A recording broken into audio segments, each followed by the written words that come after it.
একজন অসুস্থ বৃদ্ধাকে মানে বাঁশের সাঁকো মতো বানিয়েছে এবং রোগীকে নিয়ে যাচ্ছেন।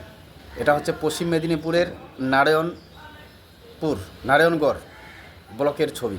সেখানে এমএলএ আছেন সূর্যকান্ত অট্ট,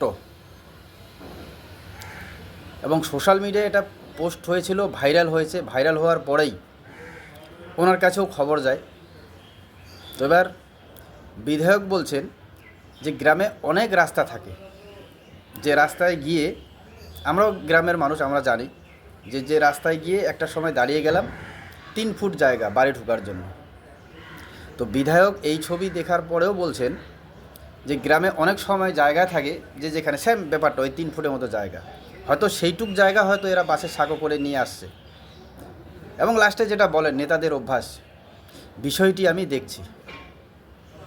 তো ভারতবর্ষ স্বাধীন হবার প্রায় 77 বছর হয়ে গেল, এবং আমাদের রাজ্য পশ্চিমবঙ্গ আমরা বামফ্রন্টকে হাঁটালাম। বামফ্রন্টকে হাঁটিয়ে নতুন সরকার তৈরি করলাম।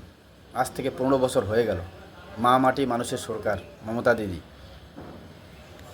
কিন্তু তারপরেও এদের রাজত্বকালে 15 বছর হয়ে যাওয়ার পরেও যদি আজকে আমরা সোশ্যাল মিডিয়ার মাধ্যমে এই সমস্ত দেখে থাকি, সায়নী ঘোষ যে নওশাদ সিদ্দিকী বিগত 4 বছরে কি কাজ করেনি সেটাকে তুলে ধরতে হবে, এবং তিনি যে একজন ফেলুয়ার বিধায়ক সেটা দেখাতে হবে।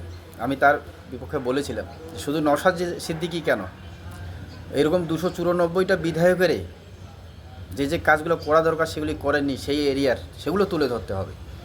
পশ্চিম মেদিনীপুরের যে বিধায়ক সূর্যকান্ত অট্ট, এনার কথা কে বলবে? ইনি তো শাসক দলের বিধায়ক, এনার তো কাজকর্ম করতে কোনো অসুবিধা হয়নি।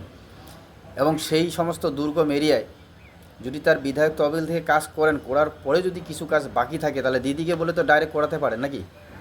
তাহলে কেন পিছিয়ে বা কেন কাজ হলো না, বা উনি ওনার বিধায়ক তহবিল থেকে আজ পর্যন্ত কি কাজ করলেন, এটা তুলে ধরা কেন হবে না?